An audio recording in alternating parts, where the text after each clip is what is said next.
பால் பற்றிய 5 அற்புதமான உண்மைகள் இங்கே. உண்மை 1. பாலில் ஒவ்வொரு அத்தியாவசிய ஊட்டச்சத்தும் உள்ளது.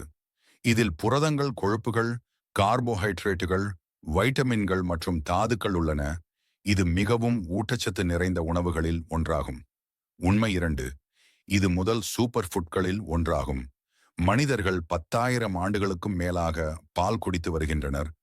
பால் பண்ணை மெசபடோமியா மற்றும் எகிப்து போன்ற பண்டைய நாகரிகங்களுக்கு முந்தையது. உண்மை 3.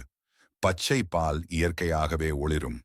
புற ஊதா யுவி ஒளியின் கீழ் ரைப்போஃப்ளேவின் வைட்டமின் B2 இருப்பதால் புதிய பால் ஒளிரும். உண்மை 4. பால் உங்களுக்கு தூங்க உதவும். இதில் டிரிப்டோபான் உள்ளது. இது செரோடோனின் மற்றும் மெலடோனின் உற்பத்திக்கு உதவும் அமினோ அமிலம். இது தளர்வு மற்றும் சிறந்த தூக்கத்தை ஊக்குவிக்கும். உண்மை 5. பாலில் வெவ்வேறு நிறங்கள் உள்ளன. பசுவின் பால் வெண்மையாக இருக்கும்போது சில விலங்குகள் வெவ்வேறு நிழல்களில் பால் உற்பத்தி செய்கின்றன. எடுத்துக்காட்டாக கலைமான் பால் சற்று இளஞ்சிவப்பு நிறத்தில் உள்ளது. மேலும் ஹிப்போ பால் அதன் தனித்துவமான புரதம் மற்றும் கொழுப்பு கலவை காரணமாக நீல நிறத்தில் இருப்பதாக கூறப்படுகிறது. இது போன்ற மேலும் அற்புதமான உண்மைகளுக்காக எங்களை பின்தொடர மறவாதீர்கள்.